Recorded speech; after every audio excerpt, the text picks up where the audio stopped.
Atenção, ouvintes da Evangélica FM, para o top de 5 segundos.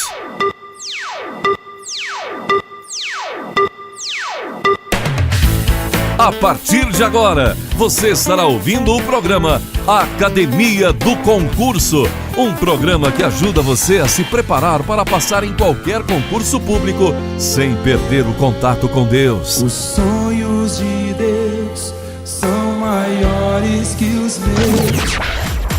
Apresentador, professor Elisomar Alves. O lema é estudar até passar. Agora, aqui na Evangélica. Bom dia, amado amigo ouvinte da Rádio Evangélica FM. Você está ligado a partir de agora no programa Academia do Concurso. E quem está falando aqui é o professor Elisomar Alves. E no apoio aqui na técnica, o nosso irmão Júnior Soares, diretor da rádio. Então é um prazer estarmos aqui, juntamente com você que está nos ouvindo aí do outro lado, através das ondas do rádio, através da internet. Então, se você está nesse momento ligado aí no Facebook, na Evangélica FM, você pode dar o seu alô para nós. Você pode também pedir um hino, porque aqui é um programa que nós trazemos conhecimento secular para concurso público, mas também louvamos ao nosso Deus. Você pode pedir um hino através do número 991786210. 991786210.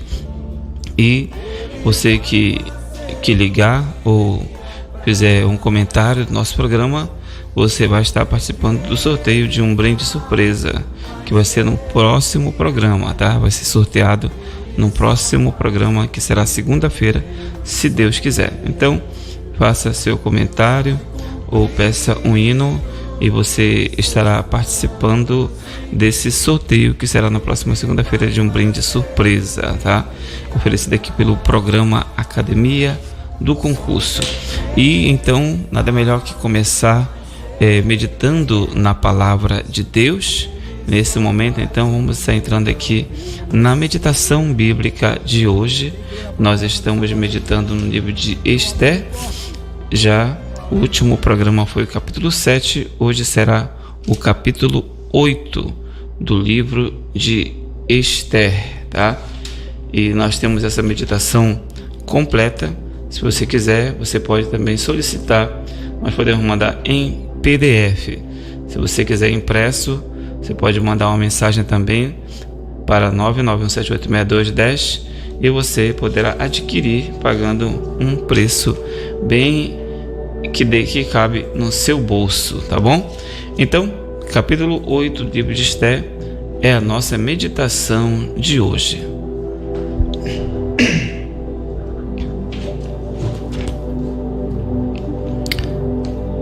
Capítulo 8, o versículo escolhido de hoje é o versículo 3 e 4, que diz assim: Falou mais Esther perante o rei e se lhe lançou aos pés e com lágrimas lhe implorou que revogasse a maldade de Amã, o agagita, e a trama que havia empreendido contra os judeus.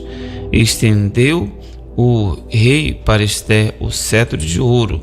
Então ela se levantou, pôs-se de pé diante do rei. Lição para nós, nossa meditação. Aprendemos que Deus é tão justo que até os bens dos meus inimigos serão passados para mim. Para você, os bens do teu inimigo vai ser passado para você. Foi assim que aconteceu com Esther. O rei deu os bens de Amã, que era muito rico, para ela. Está no versículo 1 do capítulo 8. Além disso, aprendemos que Esther muito se esforçou contra o mal que estava determinado contra o seu povo, o povo judeu, chegando a se lançar aos pés do rei, chorando, implorando pela vida de seu povo. Ela deixa assim um grande exemplo para cada um de nós, que igualmente devemos nos esforçar para defender ao nosso povo, a nossa família, a família cristã, ao povo de Deus, né?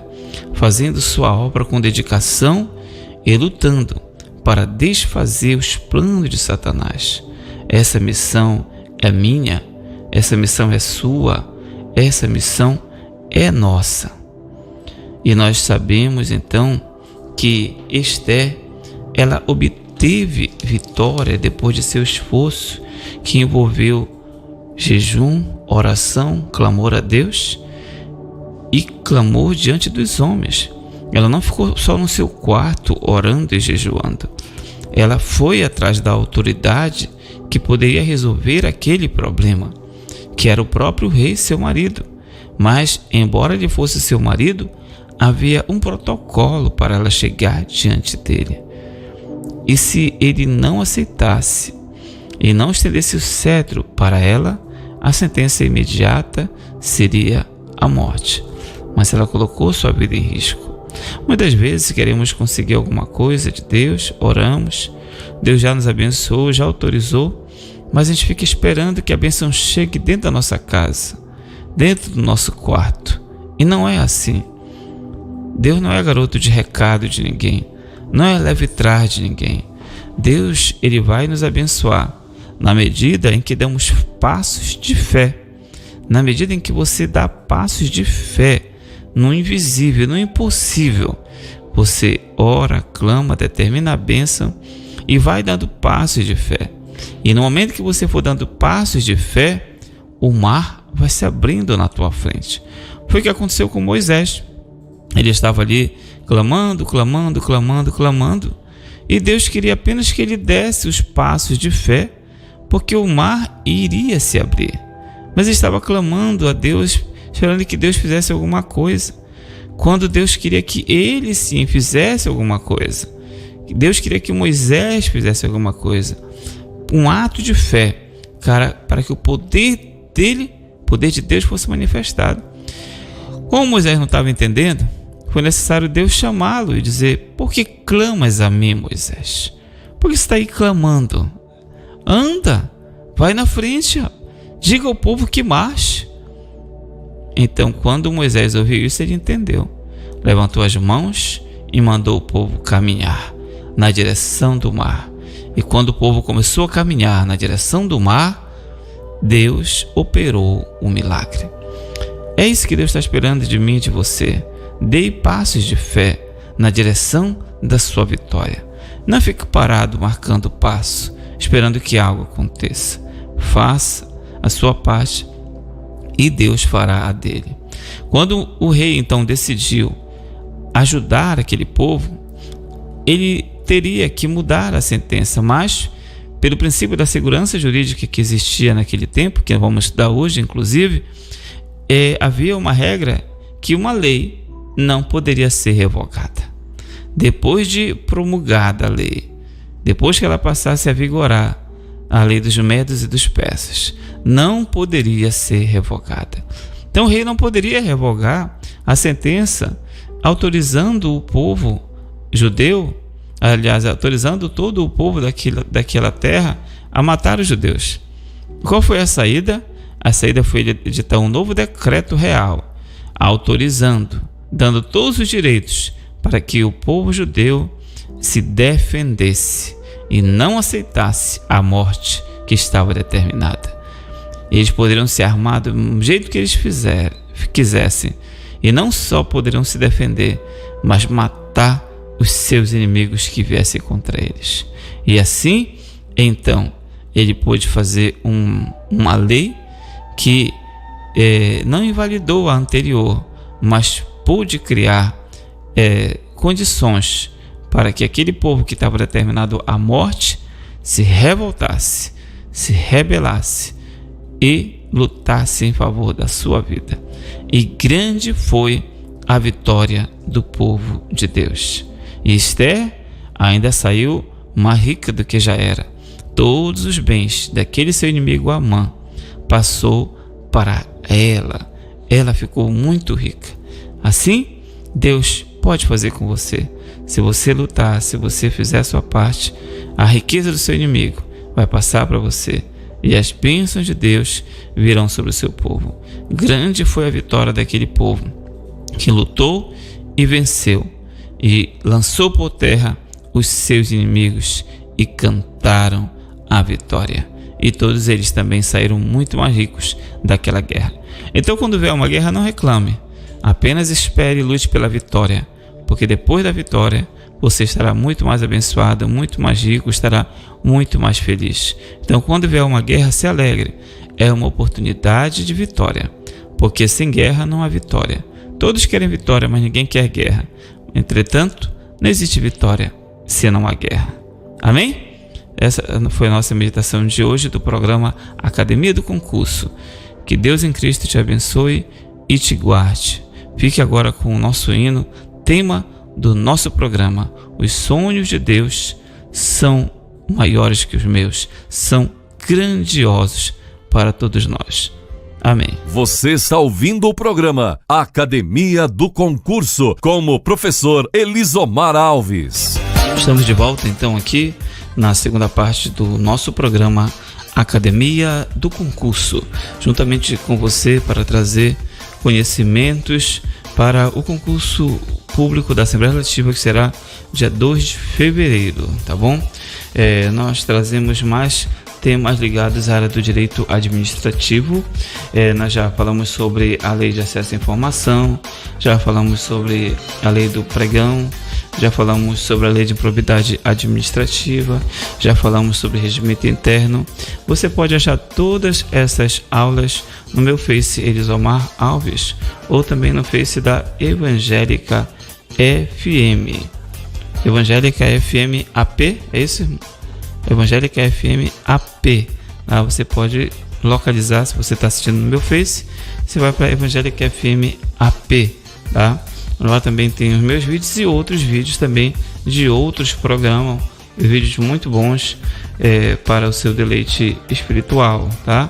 E conhecimentos também gerais do nosso programa. Então, hoje nós vamos dar continuidade à aula de princípios implícitos da administração pública, tá? E já falei na aula anterior sobre outros princípios implícitos, são aqueles que não estão descritos assim explicitamente ou expressamente, mas você vê, eles estão lá, eles existem. Falei sobre o princípio da indisponibilidade do interesse público e falei sobre o princípio da supremacia do interesse público, tá? Hoje estarei falando sobre o princípio da continuidade do serviço público e também falarei sobre um outro princípio, que é o princípio da segurança jurídica. Então, o princípio da continuidade do serviço público é um dos princípios implícitos claramente reconhecidos, que estão na Constituição Federal de 88. Então, e pelo princípio da continuidade, os serviços públicos devem ser prestados de maneira contínua, ou seja, eles não podem parar.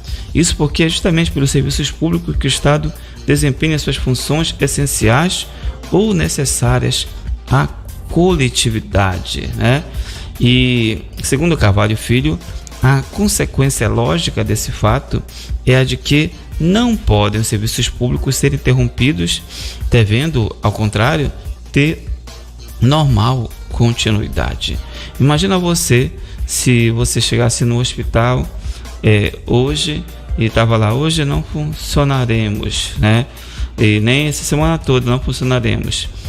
E aí na outra semana você vai e funciona, na outra não funciona, seria um caos, né? Nem a emergência estaria funcionando, seria um problema muito sério. Ou você chegasse no órgão público para se informar ou pedir uma certidão a teu respeito, você que é funcionário público, vai lá no órgão onde você trabalha e estava lá, órgão administrativo, né? Não estamos funcionando durante período indeterminado.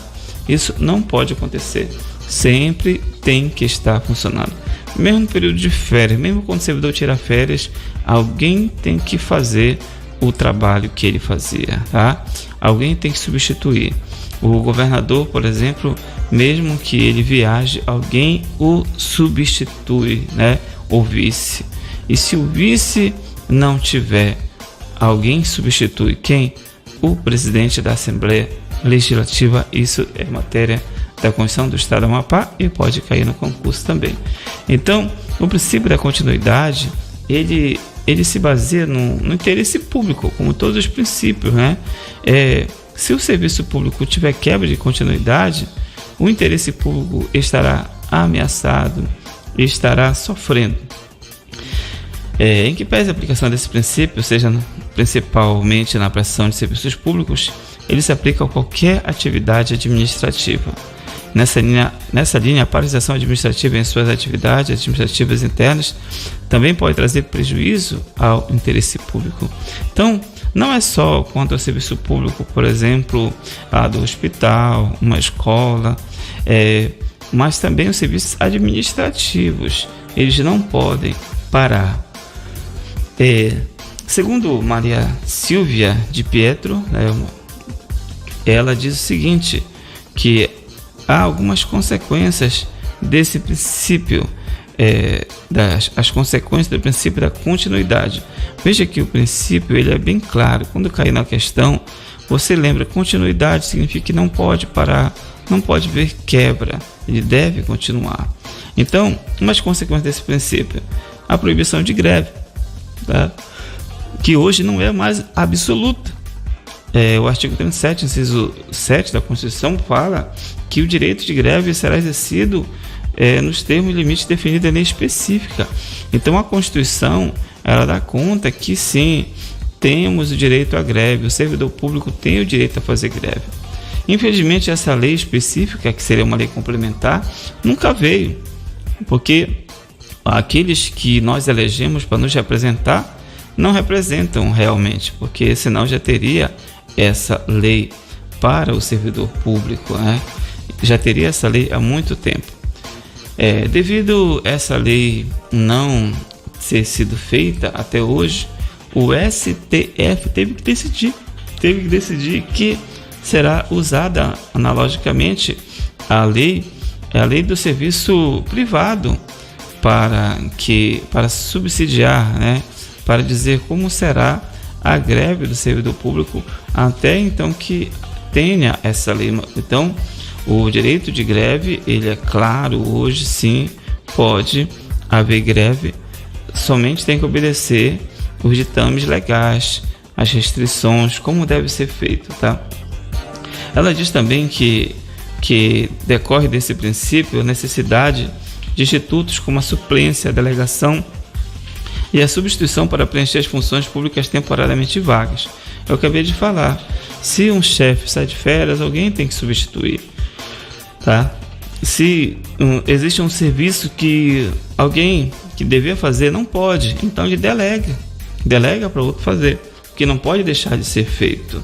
A suplência, existem, por exemplo, quando existe a eleição, né, uma coleção para deputado, tem os que ganham e tem aqueles que ficam perto de ganhar.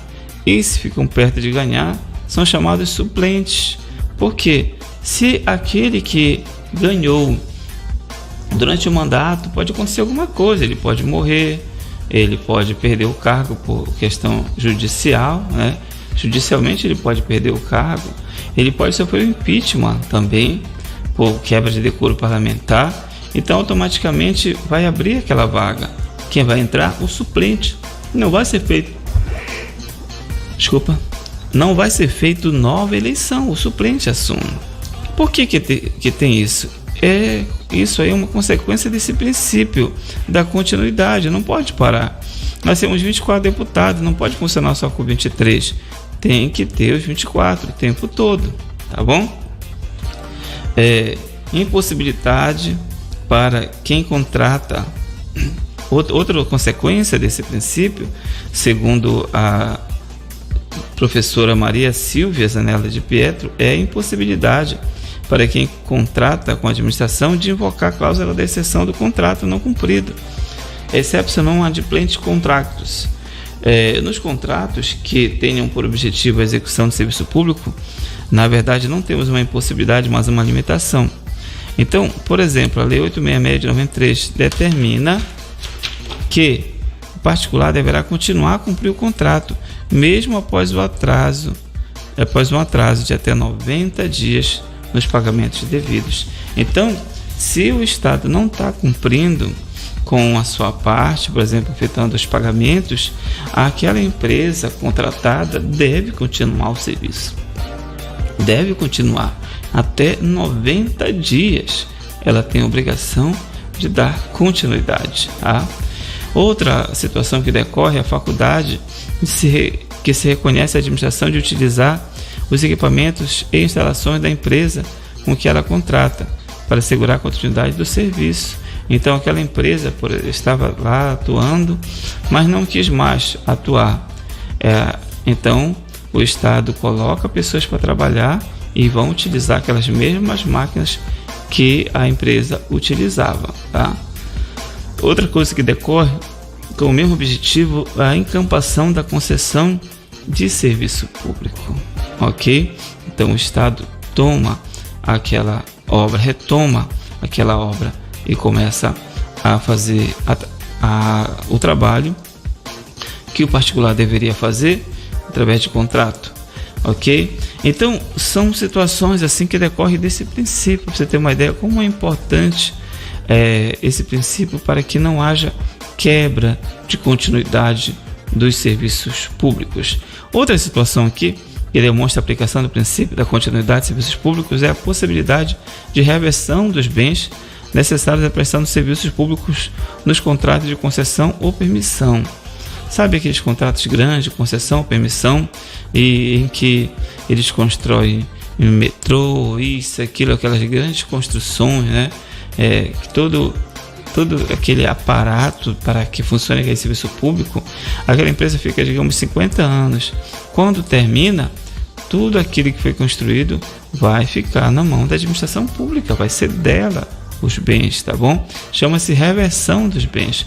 Quando existe o contrato, isso já é a cláusula do contrato. Significa que os bens que as delegatárias de serviços públicos utilizam na prestação dos serviços serão, ao término do contrato, incorporados ao patrimônio da administração pública, realizando-se a devida indenização daqueles que ainda não foram amortizados. Então, se houver necessidade, a administração pública vai ressarcir, vai indenizar aquela empresa de alguma forma, se houver necessidade.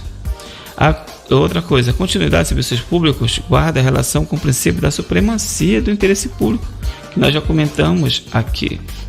O interesse público está acima do interesse particular, é um interesse supremo, pois pretende que a coletividade não sofra prejuízos em razão de eventuais interesses particulares. Então, interesses particulares não podem atrapalhar a continuidade do serviço público. Também ela guarda relação com o princípio da eficiência, em que um dos aspectos da qualidade dos serviços públicos é justamente que não são uma solução de continuidade.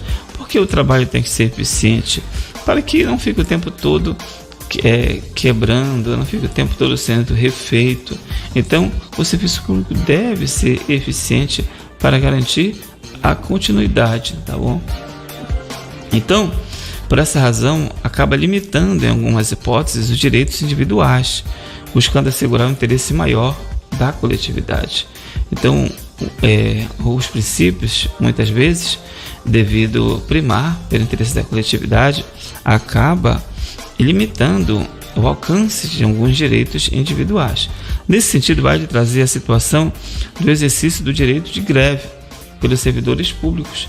Inicialmente, o STF entendia o direito de greve era norma de eficácia limitada e que, portanto, não poderia ser exercida enquanto não fosse editada a lei específica, como eu falei no início desta aula, que está no artigo 37, inciso 7, que dá o direito de greve, mas seria exercido num termo de lei específica, que até hoje nunca saiu. Então, inicialmente, o STF dizia que não, é uma norma de eficácia limitada, enquanto não foi editada, ninguém pode fazer greve. Mas depois ele mudou o entendimento e julgou alguns mandados de junção. Posso citar o número aqui, o 670 ES 708 DF, Distrito Federal, e 712 PA, Pará. Então decidiu pela aplicação da Lei 7783 de 89. Que lei é essa? É a lei que regulamenta o direito de greve dos trabalhadores da iniciativa privada. Então essa lei passou a ser aplicada para o direito de greve dos servidores públicos. Então, suprimiu temporariamente a omissão legislativa. Com isso, os servidores públicos passam a poder exercer o seu direito constitucional de greve. Então, o servidor público pode sim fazer greve e as regras estão na Lei 7783 de 89, que estão sendo usadas por analogia enquanto não vem a lei própria. Atualmente, no entanto, há muita discussão em relação ao direito de greve de determinadas categorias, sobretudo aquelas consideradas essenciais. Olha só, o STF já chegou a afirmar que determinadas categorias serão privadas do direito de greve, como as que exercem atividades relacionadas com a manutenção da ordem pública e a segurança pública, a administração da justiça, as carreiras de Estado, cujos membros exercem atividades indelegáveis, inclusive a de exação tributária, a saúde pública. Contudo, esse tema ainda não foi discutido de forma mais aprofundada no STF. Temos algumas decisões monocráticas, mas o STF não aprofundou essa decisão.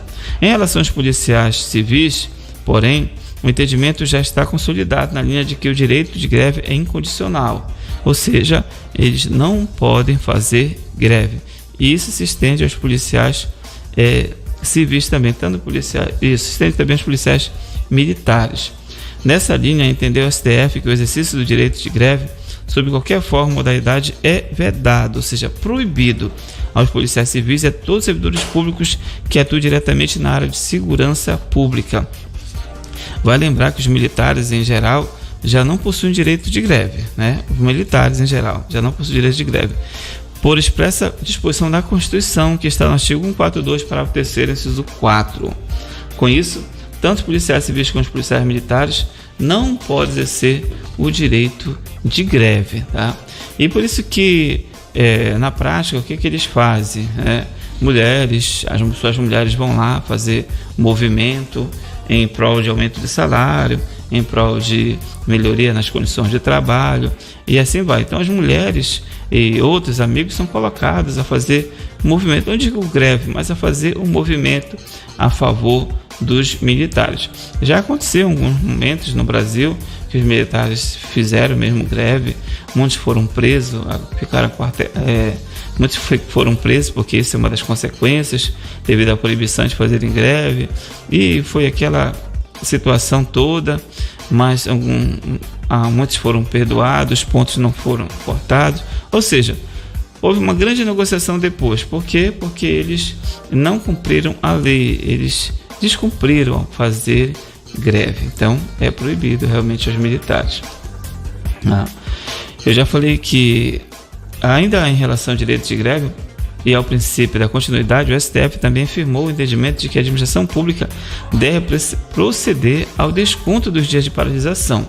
Viu? Infelizmente o STF já decidiu isso, que deve proceder ao desconto do dia de paralisação decorrente do exercício do direito de greve. Então, em greve, ok, mas não vão receber os dias que estavam em greve, em virtude da supressão do vínculo funcional que decorre, porque como pararam de trabalhar, estão descumprindo um dever funcional que é de trabalhar. Mas permitiu, todavia, a compensação em caso de acordo. É possível haver acordo depois da greve? Sim, fazer acordo. Não, vamos compensar esses dias trabalhados, vão trabalhar a mais e coisa assim, para compensar. Na prática, isso pouco ocorre. Muitas vezes eles fazem um acordo para voltar a trabalhar e dentro do acordo é abonar todas as faltas. Geralmente é assim que acontece.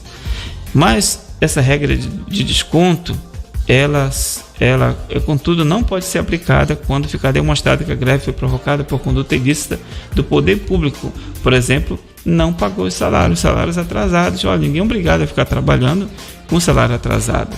Então, se for ficar comprovado que houve uma conduta ilícita, por exemplo, a falta de pagamento, que é uma coisa muito séria, então não tem por que descontar os dias não trabalhados, tá bom? Em resumo, só para você ficar sabendo, só para você lembrar, em regra, os servidores possuem direito à greve, nos termos da legislação aplicável aos trabalhadores da iniciativa privada. Os militares não possuem direito à greve, conforme está na Constituição Federal. E os policiais civis também são equiparados, então não têm direito à greve, são equiparados policiais militares, sendo vedado o direito de greve. Isso foi uma decisão, tá bom? Uma decisão em recurso especial. E outra coisa, uma vez iniciada a greve, a administração pode proceder ao desconto, mas se for comprovado que houve uma conduta ilícita do poder público, por exemplo, não pagamento da remuneração, não pode ser descontado os dias trabalhados, tá bom? Os dias não trabalhados, os dias em greve. Além disso, o princípio da continuidade já foi invocado pelo Tribunal de Contas da União, que, ao identificar falhas em procedimento licitatório utilizado para contratar determinada empresa para prestar serviços essenciais à administração pública, optou por determinar que o órgão realizasse nova licitação, sem fixar, no entanto, o prazo para que o órgão anulasse o contrato. Com isso, o TCU, Tribunal de Contas da União, permitiu que fosse dada continuidade ao serviço durante o período estritamente necessário para a realização de nova contratação. Então, o próprio Tribunal de Contas da União, baseado nesse princípio da continuidade do serviço público, ele percebeu que uma licitação tinha sido feita de forma ilegal, né, não cumpriu todos os deveres, então foi uma improbidade administrativa, cancelou, anulou, quer dizer, aquela licitação, ordenou que fosse feita outra. Mas e aí? A outra vai ser feita depois de quanto tempo? 3 meses, 4 meses, 5 meses, mas a licitação não ocorre de uma hora para outra. Então, ao mesmo tempo, ele ordenou que aquela empresa, embora tendo sido contratado com uma licitação fraudada, mas deveria continuar atuando até que uma nova empresa fosse contratada dentro dos ditames legais, dentro da lisura, dentro da moralidade que deve haver nos contratos.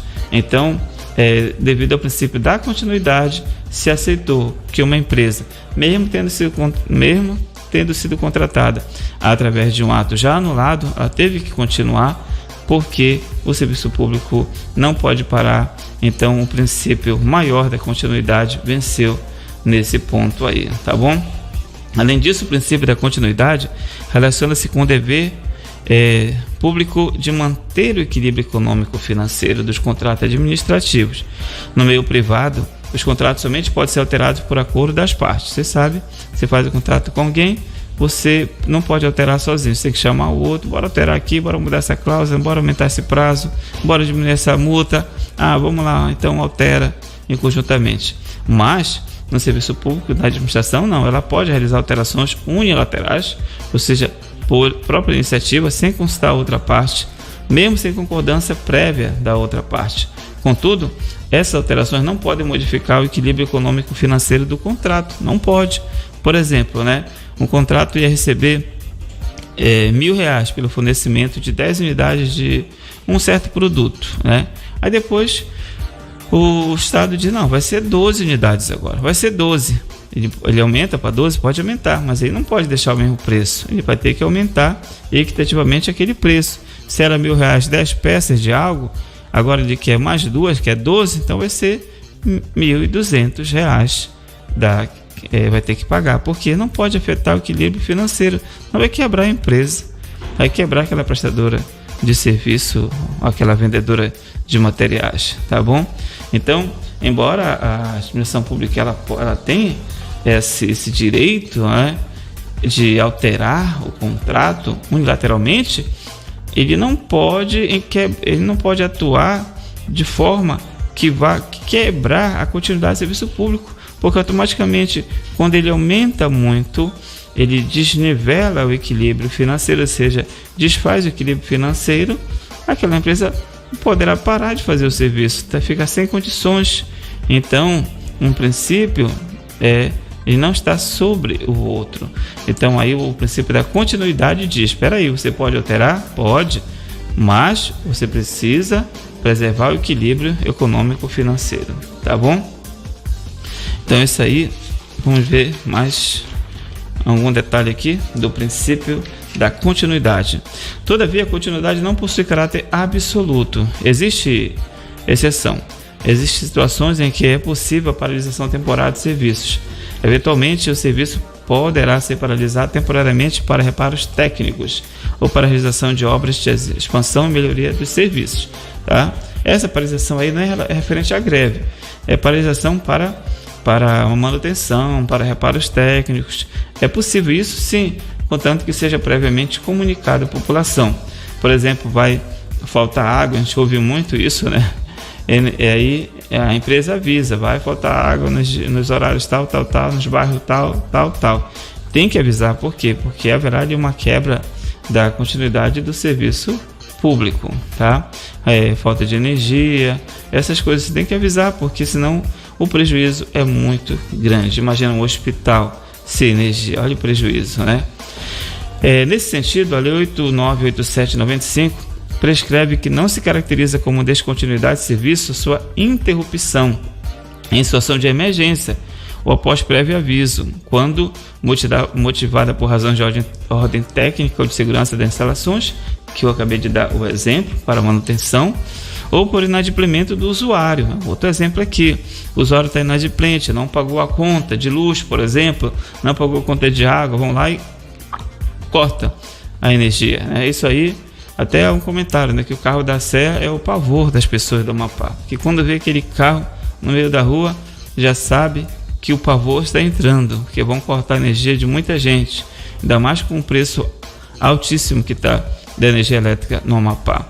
Então, dessa forma, é plenamente possível a suspensão do serviço por falta de pagamento da fatura, mas deverá ser estabelecido tão logo seja o débito quitado. Ok, pessoal? Então, nós vamos dar o intervalo ouvindo um hino. Daqui a pouco vou trazer uma questão sobre esse tema e entrarei, então... Não, vou fazer o seguinte, eu vou trazer logo a questão agora e depois entro no hino, para que no próximo bloco eu entre diretamente no princípio da segurança jurídica, tá? Questão aqui para você, uma questão múltipla escolha. O princípio da continuidade de serviços públicos. O princípio da continuidade dos serviços públicos. Primeiro, princípio da continuidade de serviços públicos. Primeiro, afasta a possibilidade de interrupção, ainda que se trate de sistema de remuneração por tarifa, no qual o usuário dos referidos serviços esteja inadimplente. Acabei de falar que pode haver sim a interrupção. Então, a assertiva diz afasta a possibilidade de interrupção. O princípio da continuidade não afasta a possibilidade da interrupção. Eles colocaram justamente a exceção aqui como regra. Não, afasta sim. Não afasta, pode haver então a interrupção se houver inadimplemento, quando o serviço for através de tarifa, porque a luz elétrica ou a água é uma tarifa, tá? Letra B, o princípio da continuidade de serviço público diz respeito apenas a serviços públicos, não alcançando as demais atividades administrativas. Falei que alcança sim as atividades administrativas, não só os serviços públicos como água, luz, no caso educação, saúde e outros. Então não só esses serviços públicos, mas as atividades administrativas, que é lá a Secretaria de Administração, a SED, a Secretaria de Educação. Então lá tem serviço administrativo que coordena tudo que ocorre lá fora. Também não pode parar. Letra C. O princípio da continuidade de serviços públicos torna ilegal a greve dos servidores. Não torna legal, é possível sim haver greve dos servidores. A greve dos servidores é plenamente legal, conforme a Constituição Federal e conforme a decisão do STF, tá bom? A decisão do STF, que eu já falei, que ordenou a utilização, a aplicação da Lei 7783 de 89, até que seja ditada uma lei específica. Letra D. O princípio da continuidade de serviços públicos tem relação direta com os princípios da eficiência e da supremacia do interesse público. Sim, essa aqui é o gabarito. Letra D. O princípio da continuidade de serviços públicos tem direta relação com o princípio da eficiência. Sim, porque o serviço ele não pode parar, e porque senão, quando ele para, aquele serviço para, quando ele é mal feito, vai fazer com que o princípio da eficiência caia por terra, porque um serviço que para o tempo todo não é um serviço eficiente, para sem avisar não é um serviço eficiente. E supremacia do interesse público também tem íntima relação, porque aquele aquele serviço não pode parar justamente por conta do interesse público que está acima do interesse particular, tá bom? E também interesses particulares não podem atrapalhar a continuidade do serviço público. Portanto, a letra D é a nossa resposta. Letra E. A continuidade do serviço público impede a paralisação, ainda que a justificativa desta seja o aperfeiçoamento das atividades. Pelo contrário, não impede, tá? Estaria certa se tivesse não, mas como não tem o não, ela está errada, tá bom? Porque o princípio da continuidade do serviço público não impede a paralisação, tá? Se havendo justificativa para aperfeiçoamento, vai paralisar o serviço de água durante tantas horas porque precisa fazer manutenção, ou então alguns dias aí vai ser parado um serviço em tal lugar porque é preciso fazer manutenção, tá? Uma ponte, por exemplo, coisas assim. Então, o princípio da continuidade não impede a paralisação temporária, devidamente justificada para aperfeiçoamento das atividades. Por conta disso, está errada a assertiva E, que na assertiva E disse que impede, tá? Quando na verdade não impede, ok? Então vamos para o intervalo agora, ouvindo esse hino maravilhoso, e ofereço para você, ok. Nesse momento aqui, deixa eu só verificar aqui os que mandaram mensagem para nós aqui. Ok, irmão Júnior aqui, Pai do Senhor, manda um alô para mim. Paulo de Mossoró, olha só, através da web rádio nós vamos muito longe do que você possa imaginar. Então, Paulo, Deus abençoe você e a todos aí da sua família, todos de Mossoró, forte abraço, compartilhe a nossa programação sempre, tá? Esteja participando conosco. Tem pessoas do Brasil todo que virão fazer o concurso da Assembleia Legislativa, então compartilhe aonde você estiver para que outras pessoas tenham acesso a esses conhecimentos. Então quero mandar um alô aqui para Joselma, quero mandar um alô para o pessoal do Concurseiros Unidos, meus alunos ali, Concurseiros Unidos, professor Carlos, Carmen, Arildo, são coordenadores então desse cursinho voluntário maravilhoso que ocorre na Biblioteca Pública de Macapá. Eu sou professor voluntário naquele projeto, não ganho nada financeiramente, mas ganho a alegria de poder contribuir para o conhecimento daqueles alunos e ganho também conhecimento, porque nós aprendemos quando estamos ensinando, tá bom? Você está ouvindo o programa Academia do Concurso com o professor Elisomar Alves. Ok, meus amigos, minhas amigas, quando são 9h44, vamos passar agora para o segundo princípio, segunda parte da nossa aula de hoje, o segundo princípio de hoje, né? Acabamos de estudar o princípio, então, da continuidade do serviço público, que é um princípio implícito da administração pública. Agora vamos estudar mais um princípio, que é o princípio da segurança jurídica, tá bom? O princípio da segurança jurídica, também conhecido como princípio a confiança legítima, é um dos subprincípios básicos do Estado de Direito, fazendo parte do sistema constitucional como um todo e, portanto, trata-se de um dos mais importantes princípios gerais do direito.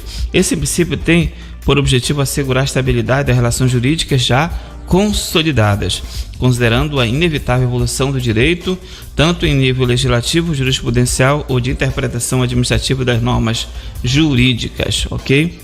Veja bem, esse princípio é muito importante. Imagina se você recebe uma sentença e depois de que ela já transitou em julgado, vem alguém do STF, tem um novo entendimento e aquela sentença ela vai ser alterada porque houve um novo entendimento posterior. Qualquer entendimento posterior do STF não vai ter alcance anterior, tá bom? Não vai voltar, porque você já teve uma decisão jurídica, você já teve algo consolidado. Assim também quando o Estado confere a uma pessoa algum direito. Então, passa anos e anos e anos e ele não percebe que foi um erro aquele direito. E depois de 10 anos foi descoberto, ele vai querer, então, desfazer, não pode mais, não tem mais jeito, entendeu? Tem o prazo hoje de 5 anos para que o Estado possa rever seus próprios atos, por conta justamente da segurança jurídica, porque alguém pode ser beneficiado e muitas vezes mudar aquele ato vai ser pior do que manter um ato ilegal vigorando, tá bom? Tal princípio mostra-se sobretudo no conflito entre o princípio da legalidade com a estabilidade das relações jurídicas consolidadas com o decurso do tempo, tá bom? Muitas vezes anular um ato após vários anos de sua prática poderá ter efeito mais perverso do que a simples manutenção de sua ilegalidade. Trata-se de um princípio com diversas aplicações, como a proteção do direito adquirido, o ato jurídico perfeito, a coisa julgada, são situações que já foram definidas, não pode ser alterada. Além disso, é fundamento da prescrição e da decadência, evitando, por exemplo, a aplicação de sanções administrativas vários anos após a ocorrência da irregularidade. Ademais, o princípio é a base para a edição das súmulas vinculantes, buscando, por fim, controvérsias entre órgãos judiciários e entre esses e a administração pública que acarretem grave insegurança jurídica e relevante multiplicação de processos sobre questão idêntica. Então, a súmula vinculante ela tem por base vários princípios, entre princípios esse da segurança jurídica. Então, são muitos processos sobre a mesma causa de pedir, tá bom? Sobre o mesmo tema. Então, é necessário que haja uma igualdade de decisão, né? Então ele puxa para si, decide uma vez por todas e fica valendo para todos os processos, porque a súmula vinculante só o STF pode editar e ela, como o próprio nome já diz, ela vai vincular todas as demais decisões. Para quê? Para que haja uma segurança jurídica, para que não hajam decisões díspares, um juiz decide de um jeito, outro decide de outro jeito, cada um decide como quer e pronto. Não, o STF ele tem esse poder de unificar, dar uma decisão que vai valer para todos os processos que tenham a mesma causa de pedir, o mesmo pedido, tá bom? O princípio da segurança jurídica possui previsão aonde? No artigo 2º da Lei 9784 de 99. Lá ele cita vários princípios, entre eles o princípio da segurança jurídica. Além disso, o inciso 13 do parágrafo único do mesmo artigo determina que a administração pública deve obedecer o critério da interpretação da norma administrativa da forma que melhor garanta o atendimento do fim público a que se dirige, vedada, ou seja, proibida a aplicação retroativa de nova interpretação. Então, se há uma nova interpretação de uma norma, essa nova interpretação não vai poder retroagir. Toda nova interpretação vai valer sim, mas dali para frente, ex nunc, efeito ex nunc, dali para frente, ok? Não se busca evitar que a administração evolua e, por conseguinte, modifique seu entendimento sobre as normas, tá? Na verdade, deseja-se evitar que esse entendimento seja aplicado de forma retroativa. Então, é possível sim que haja novo entendimento, sim, mas não pode que esse entendimento venha voltar no tempo e vai prejudicar outras pessoas que tiveram seu direito decidido de acordo com com aquele entendimento. E porque se houver uma decisão retroativa, aliás, o entendimento que vai agir retroativamente, vai atingir retroativamente, vai alterar as decisões já tomadas, assim, a nova interpretação deverá ser aplicada somente aos casos futuros. Certo, pessoal? Segundo Di Pietro, Maria Silva Zanella de Pietro, a segurança se relaciona com a ideia de boa-fé. É a boa-fé, caso a administração adote determinado entendimento como correto, aplicando ao caso concreto, não pode depois vir e anular os atos anteriores, tá? Sob o pretexto de que eles foram praticados com base em errônea interpretação, fraude, alguma coisa assim. Busca-se assim que o direito dos administrados não fique flutuando conforme a variação de entendimento da administração ao longo do tempo. Imagina, se você tem um direito, você já conquistou uma aposentadoria, já passou 10 anos e depois você fica, não sei, qualquer tempo eu posso perder esse direito, a qualquer momento eu posso perder. Não, a pessoa tem que ter o coração calmo, tranquilo, sabendo que existe o princípio da segurança jurídica, que faz com que a administração não possa agir a seu bel prazer, mudando seu entendimento a qualquer tempo, vilipendiando os interesses já muito bem resolvidos com o decurso do tempo. Ademais, a doutrina costuma diferenciar os princípios da segurança jurídica e da proteção à confiança. Eles diferenciam. O primeiro trata do aspecto objetivo, a segurança jurídica trata do aspecto objetivo, tá bom? Do conceito, indicando a inafastabilidade da estabilização jurídica. O segundo, por sua vez, trata do aspecto subjetivo, que reflete o sentimento do indivíduo em relação aos atos que possui presunção de legitimidade e de aparência de legalidade. Então, por um lado, aspecto objetivo, a estabilidade das relações jurídicas, né? Tem que ser estáveis. E segundo, subjetivo, o cidadão tem que se sentir protegido, confiante, né? Sabendo que há uma boa fé do Estado para com ele. E ele vai sentir, então, vai também ter boa fé perante a administração. É o que se busca isso, tá bom? Nesse contexto, podemos analisar o conteúdo do artigo 54 da Lei 9784/99, dispõe que o direito da administração de anular os atos administrativos de que decorrem efeitos favoráveis para o destinatário decai em 5 anos, tá? Eu já falei e repito, 5 anos. São efeitos favoráveis. Se os efeitos daquele ato administrativo foi favorável e lá na frente o Estado percebe, não, houve um erro de interpretação e não passou 5 anos, ele pode mudar. Mas depois que já passou 5 anos, não pode mudar. Isso está em lei, artigo 54 da Lei 9784. Então, quando conta esses 5 anos? Conta da data que foram praticados. Então, se cair na sua prova, você vai lembrar que são 5 anos. Ele não pode mais anular atos que dele decorreram efeitos favoráveis, foram efeitos favoráveis. Então, o direito da administração alterar aquele ato é de 5 anos, quando começa a contar da data que eles foram praticados, salvo comprovada má fé. Mas se tiver havido má fé, percebeu que houve má fé, ainda é possível o Estado alterar, viu? Tem essa observação aqui. Não é qualquer má fé, tem que ser comprovada, claramente comprovado. Houve má fé, então, ali daquele cidadão, é possível alterar. Mas se não for comprovado, pode até ter havido má fé, mas não há comprovação, ora, não pode fazer nada. Tenho certeza que aquele cidadão agiu com má fé. Cadê as provas? Não tem, então vai ficar como está mesmo. Tal regra conjuga simultaneamente o aspecto do tempo. Tal regra conjuga simultaneamente o aspecto do tempo e da boa fé. Primeiro, porque a estabilização jurídica.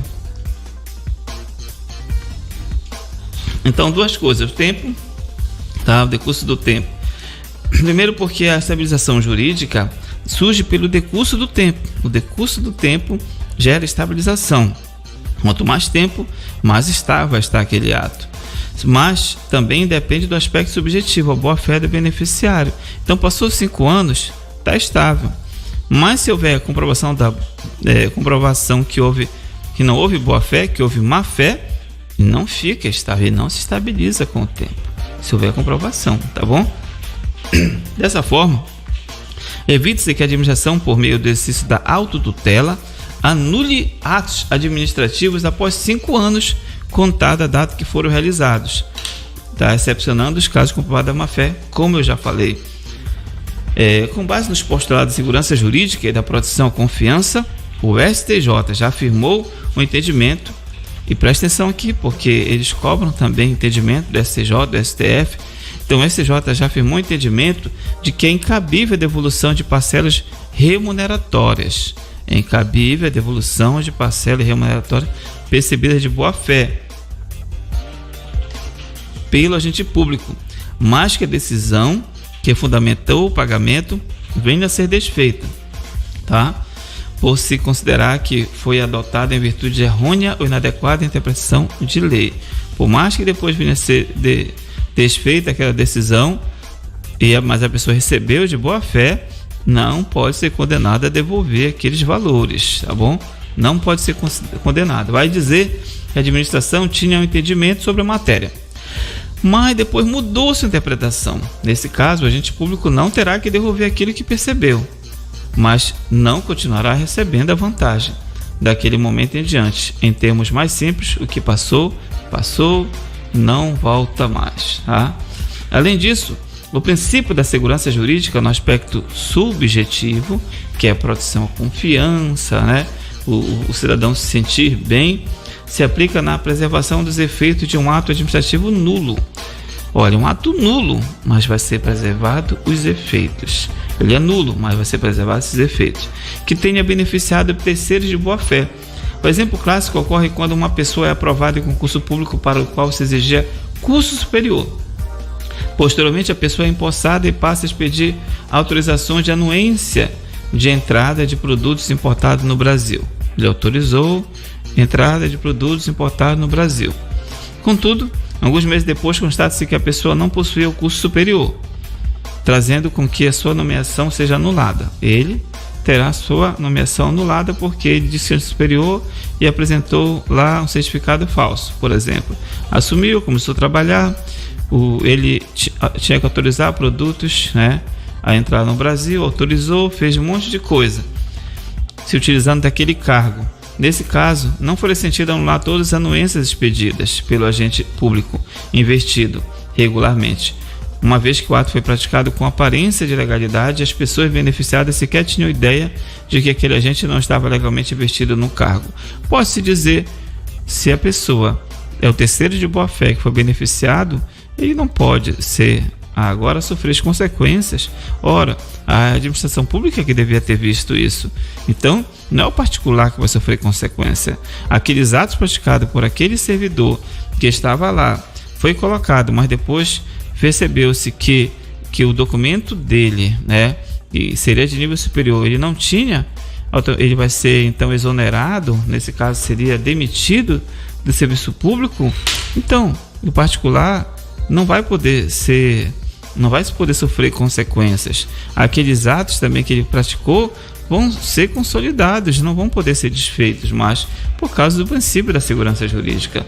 Nessas situações, o princípio sempre da segurança jurídica fundamenta a preservação dos efeitos do ato que tenham atingido os terceiros que agiram de boa fé, ou seja, aqueles que agiram dentro da legalidade e que não faziam ideia da ilicitude presente na investidura do agente. Ora, na hora que a pessoa está lá e ela quer uma certa autorização, ela não vai querer saber se aquela pessoa, vem cá, você está tudo correto aqui, está tudo certo seus dados, você não burlou nada para estar aqui. A pessoa não vai fazer uma pergunta dessa, né? Isso não faz sentido. Então, ela entende que aquele servidor, você está lá, ele foi devidamente contratado e não existe nenhum erro na sua contratação.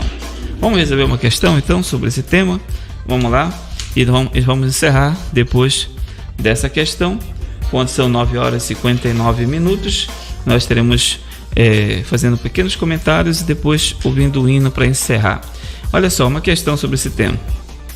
Em decorrência do princípio da segurança jurídica, é proibido que nova interpretação de norma administrativa tenha efeitos retroativos, exceto quando isso se der para atender interesse público.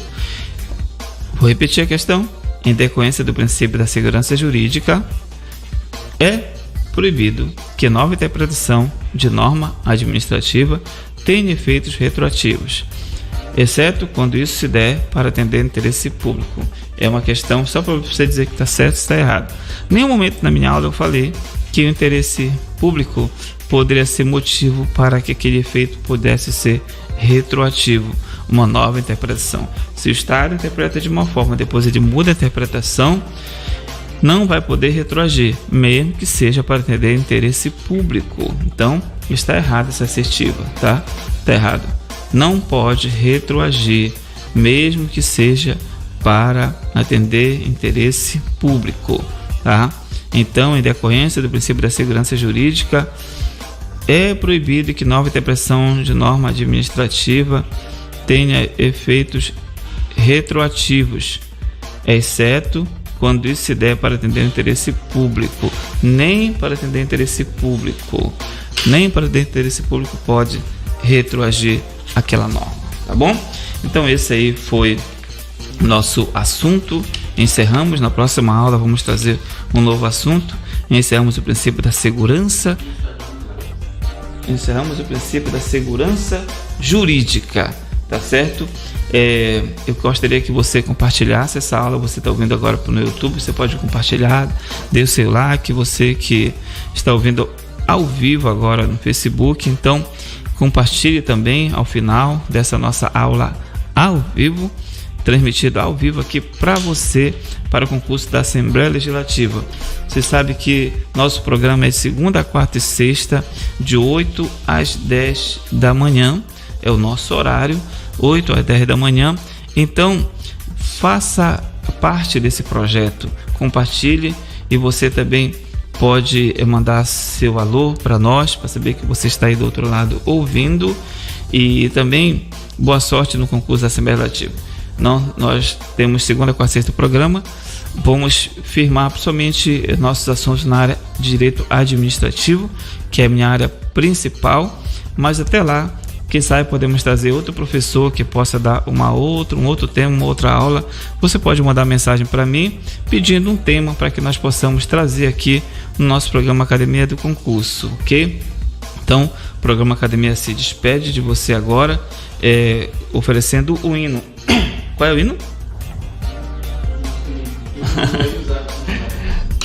Vamos ver um alô aqui. Vamos terminar com um hino. Tem que hino Volte a Sonhar, já foi tocado. Volte a Sonhar. Então já mando um alô aqui para o pastor Denilson Ribeiro, do Rio de Janeiro. Pastor, forte abraço para você, para sua família. Um alô aí para você e para todo o pessoal do Rio de Janeiro, né, que já tive a oportunidade de conhecer uma parte, né? A paz do Senhor Jesus Cristo. Estamos aqui na cidade de São João do Piauí, ouvindo a rádio. Então mandamos uma saudação aqui para a irmã Ângela e o irmão Manuel. Eles pedem um hino aqui, toca o hino do Estrada Grande Viagem. Estamos esperando. Entendeu qual é o hino aí? Esdra, do Esdra, Grande Viagem. Tem esse hino? Vamos ver se tem e vamos colocar então na trilha aqui da rádio, e vai ser tocado esse hino, caso tenha. Estrada do Esdra, Grande Viagem, tá bom? Também mandamos um alô pro cantor Edio Miranda, no Maranhão. Forte abraço aí, cantor Edio, Deus abençoe. E também a quem do Maranhão estiver nos ouvindo, o pessoal do Maranhão é concurseiro, tem muita gente que vem do Maranhão fazer concurso, até porque é um estado vizinho ao estado do Pará, e é mais próximo chegar aqui, né? Então, mandar um alô para todos que estão nos ouvindo nesse momento, mas não mandaram um alô para nós. Forte abraço. Vamos ouvir agora o hino Volte. Vamos ouvir já esse? Vamos já ouvir esse então, que foi pedido desde a Grande Viagem, para encerrar o nosso programa hoje. Eu convido você para a próxima segunda-feira. E se você também quiser propor algum tema, pode mandar o meu WhatsApp 991786210, código de área 96. Professor Elisomar, manda aí um forte abraço para todos vocês, e agradeço aqui o apoio do nosso irmão Júnior Soares. Que Deus em Cristo nos abençoe e nos guarde. Você acabou de ouvir o programa Academia do Concurso com o professor Elisomar Alves. Esperamos por você no nosso próximo programa. Curta e compartilhe. Deus está com você.